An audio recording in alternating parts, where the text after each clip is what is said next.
On this week's show, Batman Curse of the White Knight, Black Hammer Justice League, and your Walking Dead reactions. It's Previews World Weekly, and it's happening right now.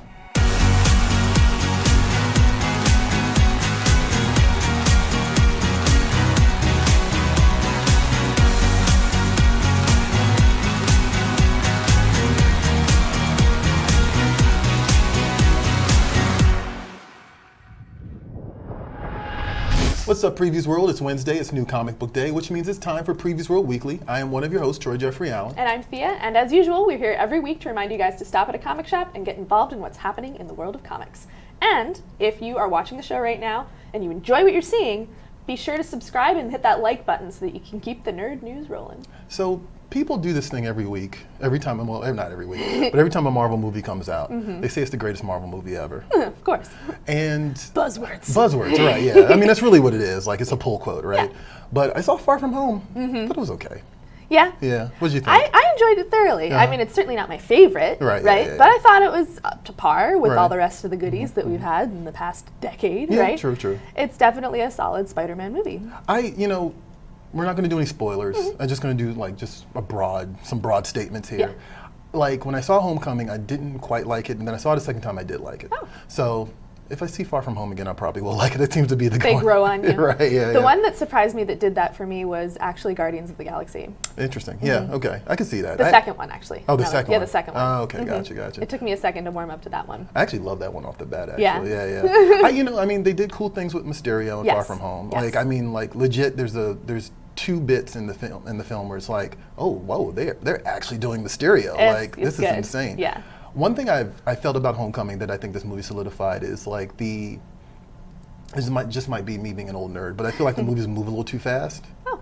I appreciate when the Russos and Whedon or James Gunn add a little bit of gravity to the situation, and the last two Spider-Man movies have been kind of, They're quick, they're lighthearted, but I feel like that's a very Spidey thing too. It is, right? So, yeah. I mean, definitely something I came away from this one and also the first one, the last one was it reminds me a lot of the 90s animated cartoon. Yes. And part of that pacing is from the 90s animated cartoon. So, snappy. Snappy. It's very snappy. It just moves quick. So, some interesting things, some interesting ramifications. Yeah. And we'll see what shakes out, but I didn't hate it. Good. I thought it was cool. I loved what they did with Mysterio. Yes, absolutely. Because, if you know anything about Spider-Man, you know that Mysterio is a bad guy. Right? Exactly. Yeah. So even with the previews, you're like, exactly. Suspicion, and the entire time until there's the whatever reveal, you're just like, when's he gonna screw it up? Right. No, and I think I was kind of waiting for the reveal and the angle that they were going to take. I thought it was really good. And the angle they took was really cool. I thought it was really cool. Yeah. It was a lot of cool callbacks, so I thought that was fun. Yeah. I mean, check it out. Absolutely. Everybody's checked it out already at this point. So,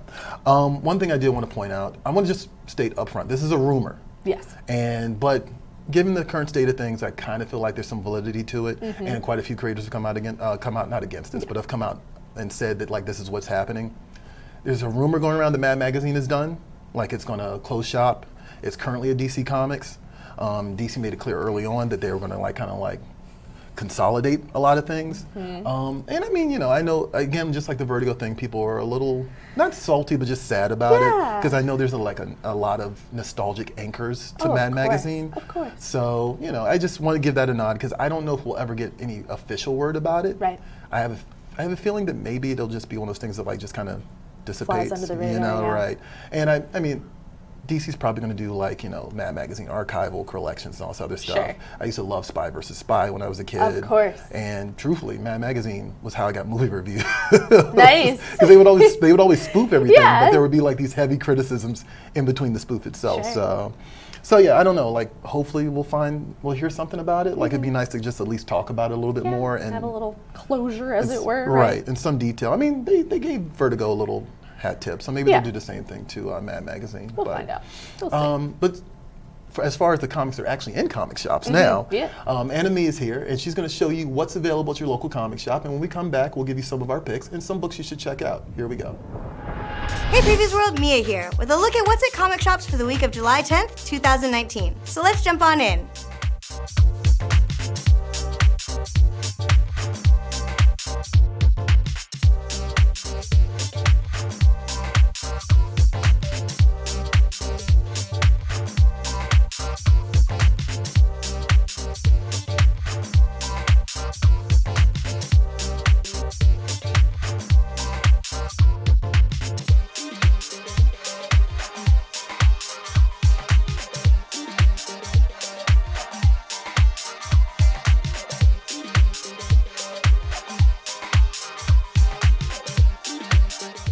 just getting started. The world of comics has even more to offer. So stop at a shop already, and you might just find your new favorite thing. See ya! Thanks, Mia. And of course, if you want to see a full list of what's available today, head on over to previewsworld.com/new releases to see what we've got. What have you been looking at? I'm actually really amped for this book, Wolverine and Captain America, Weapon Plus #1. Oh. It's an old Grant Morrison idea, which I'm a big Grant Morrison fan, so anytime people dredge up his run on X-Men, I'm all for it. The idea is that like Captain America was Weapon 1, and Wolverine was we say Weapon X, but it's Weapon 10. Right. And so they're part of the same program, and like, you know, he's just playing with the idea of actually connecting those like little details. Like, because Morrison introduced the idea, as far as I know, no one else has really, people have utilized it, but no one else has really like explained where that connection comes from and how this other, like Nuke's part of the Weapon X program. I don't know if you ever watched Jessica Jones or like, you know, it's just a cool idea to mix everything interconnected. And we were just talking about the MCU. This is one of those things you can't do in the MCU. Yeah. You know, not currently anyway. Right. So I just love that like they're discovering cyclical aspects of the Marvel Universe and like still finding cyclical aspects of Marvel Universe. And it's Ethan Sachs who did Old Man Hawkeye. I recommended that book when it was coming out monthly on a regular basis. Old Man Hawkeye is cool. You should read it. And so yeah, I'm just very curious about what he's going to do. Absolutely. He seems to love the Marvel Universe a lot. Cool. So what about you? I'm looking at this book, Ghosted in LA. So we have the first issue out today. And this is from Boom, and it's about a young girl who moves to LA and she's trying to find an apartment, which of course is terrible in LA. You can't do that, right? Basically. Right. Impossible. Impossible. But she finds an abandoned house. It's called Rycroft Manor. And it's old, it's crappy, and it's haunted. Okay, well, yeah, there's that. But the rent is free because go. nobody wants to stay there because ghosts. So it's just sort of her, you know, living out her life and dealing with the ghosts that are helping her through it as she's moved into this space where they're existing. I always I don't know, I've always been fond of Los Angeles haunted stories of something in Los Angeles or Hollywood being haunted. Yeah. There's a cemetery that people always go to out there, just like got all the dead celebrities and they watch movies in the cemetery. So it's always, I don't know, it's just same. Fun idea, you know? Exactly. Something else I'm looking forward to this week, this is my pick, Murder Falcon is in trade paperback. I know we were both kind of about this one. That's so fun. Right, the 8-issue series is now being collected in one, one volume. It's Daniel Warren Johnson, who has great artwork. Like, I love his art. In general, a lot of people have been talking about this. Like, this has been one of those books that I've heard about consistently, like as it was coming out, and now we're here. Yeah. And the cool thing is, it's basically about a falcon sent from another planet who's powered by heavy metal, and so he basically taps on the shoulder this this struggling musician, and like, we got to stop these things from conquering Earth. Like, let's rock. And like, there's other subplot and other elements about his relationship. I think there's a subplot about his girlfriend and like, him kind of being like a little depressed and like, He's such an average Joe. It's the best. Right, exactly, yeah. And metal saves him. Yes. Which is great. I love that. So definitely check out Murder Falcon. Absolutely. What else can people look forward to this week? We have the Trials of Shazam complete series in trade paperback, and it's like super cool looking, and it looks, you just like, come on, it's Shazam. It's a whole like chunk of this story, and it takes place after the events of Infinite Crisis, and the world's in turmoil as usual after sort of things like that happen. And Billy Batson is sitting in the wizard's chair, and he has to figure out who's going to be the next Shazam because his whole family has had their magic stripped away. Oh, that's stuff. right. Yeah, Infinite Crisis. Yeah, that makes sense. Right. Yeah. So that's a fun one. Like, I think I feel like I know that the last movie wasn't really based on this, but I would imagine that maybe if they do a sequel, which I think they should, they could. Like, that would be a cool concept, do that. right? Yeah. So yeah. Also out this week, Black Hammer Justice League is Jeff Lemire. I actually interviewed Jeff Lemire this past week, and so we have an interview on our website. Go to PREVIEWSworld.com. It's in the featured section, but it's cool because it's basically two teams from two different companies. It's the Justice League and the heroes of Black Hammer Farm, and Starro, who's literally the oldest Justice League villain ever. He was like in the first issue of Justice League. Wow. Like, he's the kind of like, well, you know what? I won't say he's the main bad guy because some of the answers Jeff Lemire gave were indicated that there's more to it than that. But I think it's an interesting crossover. Definitely check out the interview. And what else can people look forward to? Amazing Spider-Man number 25. Oh yeah. Yeah, so this is, we got year 2 of Nick Spencer, Ryan Otley, and Humberto Ramos's run. And it's a giant size main story Spider-Man, Mary Jane, can Spidey save MJ? Can MJ save Spidey? The whole thing going down there. And what does it all have to do with a bandaged villain who's been on the periphery since #1? Oh, yeah. So it looks like a cool book. Actually, I'm a little upset because I bring comics to the studio all the time, and someone swiped 25. No! I was like, I wanted to read that. That's okay. Someone else is enjoying it. Yeah. But yeah, a lot of people like the Nick Spencer run. Like, I think that it's a milestone issue in like 25, of course, and it's got Mysterio in it, right? Which, imagine the timing of that. It seems a little suspect, or maybe not. So now Thea's going to go ahead and do the news. She's going to tell you what's going on in the world of comics for the last 7 days. I can't talk today. I don't remember all this. It's okay. So here we go. News time. Let's check it out.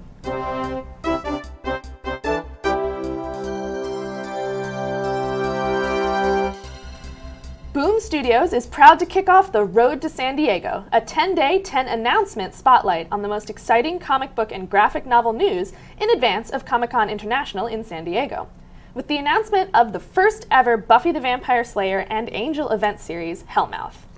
The 5-issue series from writers Jordi Belair and Jeremy Lambert and artist Eleonora Carlini brings Buffy and Angel face-to-face in the world-ending event hundreds of years in the making, the opening of the gates to the Hellmouth. Hellmouth #1 features a main cover by fan-favorite artist Jenny Frison, along with variant cover by acclaimed illustrator and movie poster artist Kyle Lambert, as well as a variant cover by artists Kelly and Nicole Matthews that connects to Angel #5 and Buffy the Vampire Slayer #8. Hellmouth #1 will be available for sale October 9th. Those connected covers actually look really good. Yes. Yeah, there's some really nice art in Really those. cool. Yeah. And, it takes me back to I watched Buffy and Angel a lot when I was in my teens. I'm giving them away how old I am. But I surprisingly didn't watch either. I'm always shocked by Yeah, that. I feel most like you would people love are, that. Yeah. Yeah. I've watched snippets here and there, and the woman I work for at the Renaissance Festival inevitably makes us watch some. Okay. Because we have to watch all the Halloween stuff, and anything with vampires and stuff is lumped in with that. So yeah, and Supernatural, a lot of Supernatural. But yeah, so and there is a lot of Supernatural. I do enjoy what I've seen, but I've never sat down and watched it. Right. Yeah. No, I mean it's just a good show. There's some seasons that are a little. It happens. But I mean, you go on for 7 years. That's what happens. But I love it because it reminds me of there used to be the crossover events that they used to put on. I guess I'm not sure if it was called the CW or the WB then, but one of the two. I don't think it was the CW yet. I don't think it was CW yet. Maybe towards the end it was the CW. Yeah. But this is in the same vein, which is cool. So yeah, go for it, Boom. Why not? Cool stuff. The first arc of Batman Superman will follow the 2 titular heroes as they hunt down 6 infected heroes in the DCU. People revealed to be infected by the Batman Who Laughs, with a deadly pathogen that violently transforms them into the evilest versions of themselves. The Dark Knight and the Man of Steel must journey into the depths of Gotham City to learn which of their fellow heroes has been transformed into the horrifying horsemen of their most dangerous and deranged foe ever. But who are the infected? Fans have already been shown a sneak preview of Batman Superman #1, revealing that the Batman Who Laughs' plot is bigger than either the Caped Crusader or the Man of Steel realized, and showing the devious killer's first sentinel, a jacked-up, dark, multiverse-infected Shazam. Batman Superman #1 arrives in stores August 28th, the same date as the Batman Who Laughs hardcover, if you want to catch up on the action. Nice. Yeah, dark multiverse infected Shazam. That sounds like fun. Yeah. Not for whoever's going up against him. No, but conceptually for us readers, definitely Right, cool. yeah. I am here for it. Yeah, and I keep forgetting it is the year of the villain, so this is just going to be a thing that's been rolling out for the rest of the year. Villains on villains on villains. Yeah, if you picked up the Year of the Villain book on Free Comic Book Day, it's still rolling. It's not over with. It's a full year, so go for it. It's not called the Year of the Villain for nothing. For nothing. There you go. Boom Studios has also revealed WWE Smackdown Live #1 as part of their Road to San Diego announcements. Written by Kevin Panetta, with art by Kendall Good, follow WWE superstar Becky Lynch as she gets ready for the Friday night premiere of Smackdown Live in this special issue. Join Lynch as she arrives in the arena and runs into the Brothers of Destruction, WWE Women's Tag Team Champions The Iconics, WWE Champion Kofi Kingston, WWE Superstar Roman Reigns, and many more. Behind the scenes, unexpected alliances are formed, lifelong enemies are made, and chaos ensues as superstars erupt into a free-for-all centered around the man herself. WWE Smackdown Live #1 hits comic shelves this October 2nd. I'm always amused that they call Becky Lynch the man. It's good. That's good. I love that. It's just so who cares about gender, right? Yeah, right. It's just brilliant. It's a title, Yeah. right? It's a title, right? It's No, very true. much a title, and I Yeah, think yeah. that's great. Yeah. No, it's interesting because like she kind of blew up like I want to say a few months back on Yeah. TV, like, and people have been comparing her to Stone Cold Steve Austin, which I'm kind of like, let's calm down. But so cool. but it's still cool I like because she that got bloodied on conceptually. TV in a fight. Like it was like, okay, All all right. can't deny her on that one. So yeah, like she's been a breakout star in the last couple of months. That's really cool. And also, like, I shout out to the shameless plug for the Smackdown show that's going to be coming on regular cable soon. Right, So right. yeah, This is interesting. also one of those ones where the artwork I think is really cool. No, the covers I are really love the awesome. cover on this one. Like, I'm not a wrestling fan, I'm sorry. That's fine. But visually, really, really beautiful. I mean, it looks like them on the cover, Yes, which is nice. that's true so, too. Yeah, which Yeah, is awesome. Yeah, for go sure. for it, Boom. Look at Boom. 2 for 2. Yeah. DC gives fans more madness in this explosive sequel to the critically acclaimed blockbuster Batman White Knight from writer-artist Sean Murphy. The Joker recruits Azrael to help him expose a shocking secret from the Wayne family's legacy and to run Gotham City into the ground. As Batman rushes to protect the city and his loved ones from danger, the mystery of his ancestry unravels, dealing a devastating blow to the Dark Knight.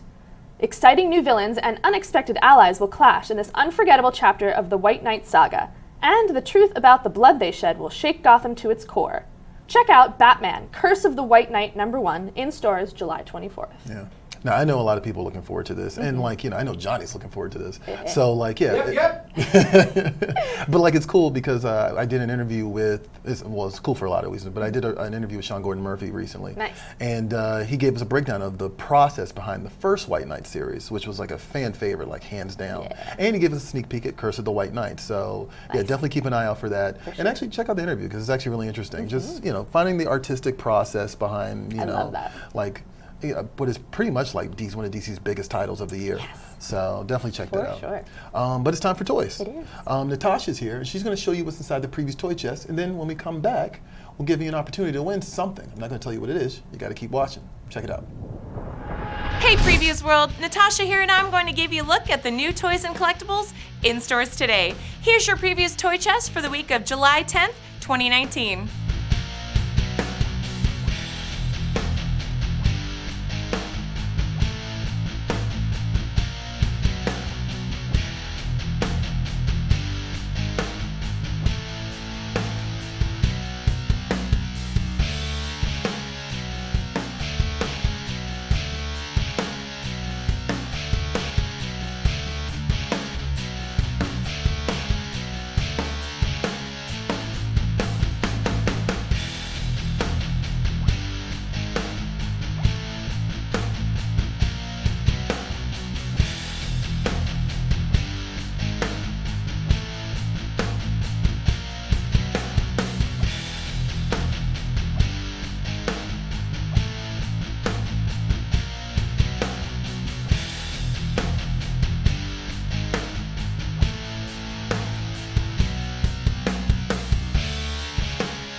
Want to see more? Be sure to check out Talking Toys, our weekly show that spotlights new collectibles on their way to your friendly local comic shop. Just head over to previewsworld.com/talkingtoys to find out more. You can discover more. Head on over to previewsworld.com/new releases to see other toys, comics, and everything else. Anything in particular that caught your eye? Those Predators are so Okay, cool. you surprised me. You threw me for a swerve. I thought you were going to say Batgirl. Well, yeah, Batgirl's always cool. That's Right. a given. But those Predators, Yeah, they're really neat. I Okay. love all the different designs. Yeah. No, I love those. Like, I'm gonna say I like the Batgirl. Just because I actually have really... She's gorgeous. That's a really nice one, Yeah. And I've always liked that costume. Like, I've always kind of felt like that was the superior costume out of all of them. Thanks. Right. I know that's your thing. Like, I noticed your jam. I know you cosplayed her before, but I've always thought that was a great costume. But yeah, the Predator ones are favorite, also too. cool. And like, I always forget how many of them there are. Yeah. There's just so many different Predators. Yeah, and they're all really cool individual designs, which is what I like about them. So you know what, just to make conversation, I said this off camera, but I'll say it now. So the funny thing about the Predator, right, is that the original film, they had Jean-Claude Van Damme running in the woods in like a goofy costume, in the jungle in a goofy costume. Yeah. They got so deep into production, and they were like, this ain't working. And like the costume looks awful. Like it's not great, right? So I think what they ended up doing is I think they kind of fired Jean-Claude Van Damme. Aw. This is before he was Jean-Claude Van Damme, of course. And they got Stan Winston in, who Stan Winston designed the Iron Man costume. Like, you know, Stan Winston's like the real deal. He knows what's up. And he designed the version that we see now. That's cool. Which is, of course, they've gotten a lot of mileage out of. So yeah. Absolutely. So yeah, just, you know, a little fun fact. Neat. The So, more you know. The more you know. But what can people win this week? We have this really cool Batman black and white minifigure set. Nice. And there are 2 different series. This is the second series, and I must say that I am biased, and I like the first series better because it has Nightwing. Oh, there you But go. we have a pretty cool little Harley Quinn in this one. You're such a bad and girl. Robin. You don't know me. It's all right. But either way, really cool set. And if you guys want to win this, hit us up on social media. Let us know who your favorite Batman comic artist is. Favorite of all time. Yeah. And you can win these. Yeah. And I love this too because like it's got Frank Quietly Robin. It has all the different designs from all the Yeah. different artists, which is really cool. Right, which is why we're asking this question this month. Yes. And I can't play some of the other ones. It looks like there's definitely like the Batman the Animated Series, Harley. Yep, there's and animated Batman. series, the Bruce Timm, Harley Quinn. We have John Romita Jr. Batman. Oh, and okay, nice. Mike Allred and Gary Frank. Oh, it is Mike Allred. Nice. Yeah, so yeah, One of the definitely gang. participate. Let us know what your favorite is. You know, you get extra points for going obscure, but that doesn't mean you'll win. So on that note, it is time for trailers. This is an interesting one because we're going to talk about the end of Walking Dead like right after this. Yes. And it just so happens that the artist behind The Walking Dead, Charlie Adler, has a new book out. Yep. Which kind of leads me to suspect that he knew that the book was going to end, which of course he did. So check this out. This is Vampire State Building. Then when we come back, we'll talk a little bit more about it, and then we'll talk about the end of Walking Dead. Here we go.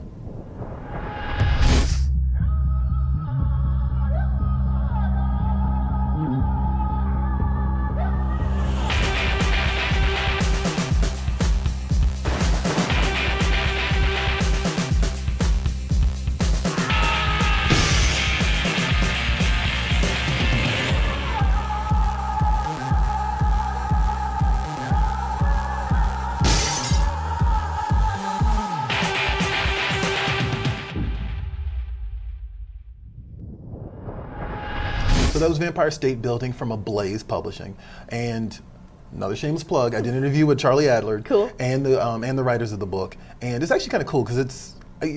I'm going to say it's Die Hard with vampires because they're inside the Empire State Building. They're trapped, and there's like this military guy who's trapped inside with the vampires. So it's kind of a fun concept. I like that. And I think the idea is that outside of the Empire State Building, there's a larger vampire population, yeah. like just like going to war with humanity. So it's a fun idea, and clearly that's Charlie Adler's wheelhouse. He went from zombies to vampires. So Fancy that. if you're a little salty about Walking Dead, or if you're happy about the ending, which I think a lot of people actually were, which we'll find out soon, check out Vampire State Building. It's available to pre-order now. For sure. So it's time for Social Swamp. Yep. So Thea's going to go ahead and take over, and she's going to give us some of your reactions to the end of Walking Dead. 193 came out last week, and it was a surprise drop because no one knew that it was going to be the end until roughly about like the Monday before. Yeah. So here we go. Like, here are your reactions to Walking Dead 193, the final issue.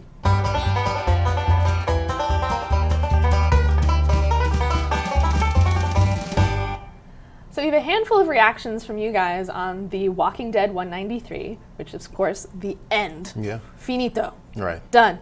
No more. So, Kyle Benton said that he thought it was purposefully vague. Jamal Baraka said, The Walking Dead 193 has the best ending to a long-running series we've seen in a long time, including the recently concluded Game of Thrones. I'm really surprised more people aren't talking about it. It's a big deal. Un Comic Mas said, like the end, sadly it felt rushed. So sad they ended it without any warning. Rob Morgenbesser said, it was a decent ending, but I'd have liked a few more questions answered. And then finally, Michael Scalise said, I thought it was a great ending to a great series. If they do a spin-off series, I would like it to maybe be before the episodes of the zombie apocalypse, but focused on the main characters we know, or maybe a future story about a mini-series like 6 issues of what life is like after 50 or 100 years. That's interesting, yeah. Yeah. It's, you know, I saw, like, first of all, a lot of the reactions were positive, which I think, you know, like, That's cool. hats off to Robert Kirkman, like, Yeah. you know, to come this far. And like he said, one of the reactions, like, mentioned, like, you know, I know a lot of people are upset about Game of Thrones. Some people even upset about Endgame. Sure. You're wrong. But, but, like, it was cool that he was able to find a conclusion that satisfied a lot of people. Yeah. Because I know that's difficult. It's very difficult. I also saw, like way less people a little salty about the nature that it was revealed that it was going to be the final issue. Sure. So, and you know, I guess it's valid. Like, I mean, like everybody's entitled to their opinion. I saw a few people say that it hurts comic shops, which I thought was interesting because the argument was that like, oh, they'll just the book will, this 193 will sell out, and the trade paperbacks will go to bookstores. What? Which is like, and like the bookstores will benefit from the ending, and people will want to read the final story. And I'm like, but comic shops sell trade paperbacks. Yeah, like what? You tried, I guess. Also, like a second printing's coming. Yeah. So like if you're invested in like the story and not just selling it on eBay, right? Like there's an opportunity to read the story in like a single issue form. So yeah, I don't know. It's just a lot of super salty, but also a lot of positive. So again, hats off, which is good. And surprising. Right. And surprising. I always sort of expect nerds to be a lot more negative about everything. Yeah, yeah. Watch them again. Hats off to Image and Robert Kirkman, because like the responses to it were overall like, this is satisfying. Good. So Good. It's a tough thing to do. Yes. So that's almost it for this week's show, but we got a little bit of business that we always have to take care of at the end. What do we got this week, It is Dee? time for the comic shop shout out. Yeah. Of course, if you want to be featured on the show, hit us up on social media, use the hashtag #SupportYourLCS, let us know what your favorite local comic shop is, and we could feature you on a next episode. This week's shout out goes to good old Third Eye Comics in Annapolis, and that was sent in to us by Alpha Neckbeard. I see you, girl. Yeah, that's like Amber, who like, you know, Amber has done videos for us before back in the day. So like, yeah, every time I see Alpha Neckbeard in our feed, which I see it often, I'm like, there you go, Amber. She knows what's up. She knows what's up. Also, I just want to hear you say Alpha Neckbeard. It's a good set of words strung together. It really is. So yeah, shout out Third Eye, which I have to point out is in our backyard. Yep. And like I've been there before. I went there a few weeks ago, and they told me to pick up Avengers. So there you go. Shout out to Trish and Steve. And that's it for this week's show.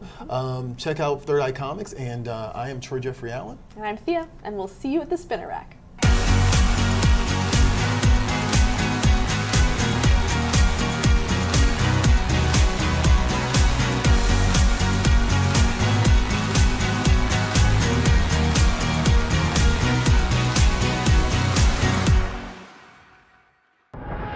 Thanks for watching Previews World Weekly. If you like the show, make sure to hit that subscribe button so you don't miss out on any future episodes.